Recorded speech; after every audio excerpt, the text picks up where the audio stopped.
morning sa lahat.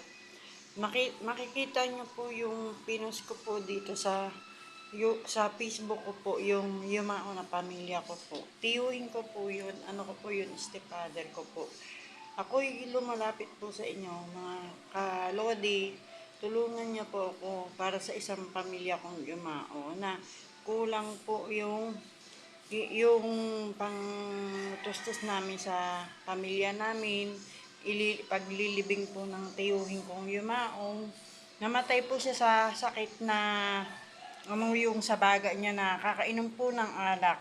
Pinipigilan po ng magulang ko at ng kapatid kong panganay ay bunsong kapatid ko po. Pinipigilan po siya mag-inom tapos yung ano daw yung linggo ay Lunes, sinabihan siya ng kapatid kong bunsong lalaki na magpasugod sa ospital. Hindi po siya nagpasugod yung Lunes sa ospital. Ang ginawa po, namatay po ng gabi. Tumirik na po yung mata niya tapos hindi na po nakahinga. Hindi na po nila alam ang gagawin do sa bahay ng magulang ko. Magkakahiwalay po kami ng bahay ng mga kapatid ko. Ang kapatid ko pong babae nasa Antipolo, nandito po ako sa Paranaque. Kami ng kapatid kong lalaki, magkahiwalay po kami ng kapatid kong lalaki. Ako humingi po ng tulong sa inyo, kahit unting tulong lang po para sa pamilya ko. Kasi yung magulang ko po rin may sakit na rin po. Kami lang po magkakapatid nagtutulungan. Yung mga pamilya ko po na mga side ng mama ko, hindi po siya tinutulungan. Kasi may mga kaya po yung pamilya ko pero hindi po tinutulungan ang magulang ko. Kahit nakatulong po yung magulang ko sa kanila, nagiging masama pa po kami sa kanila.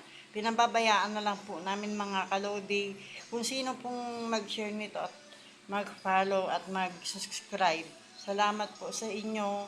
Magandang umaga po. God bless you po. Ako'y lumalapit po sa inyo. Humingi lang po ng tulong para sa father ko na yumao. Sa stepfather ko. Stepfather ko, ano po ng kapatid ko yung tatay. Pero bilang kapatid ng bunso namin kapatid, naging tatay ko na rin po yung kasi siya po nagpalaki rin sa akin nung nawala po yung papa ko. Ako'y humihingi po ng tulong sa inyo kahit unting tulong lang po para sa father ko pong yumao. Kahit unting tulong lang po.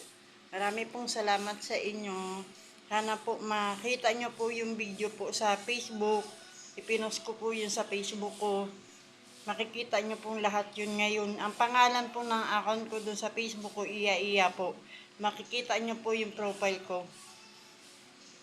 Mamaya nyo makikita dun. Pupunta po ako sa burol mamaya.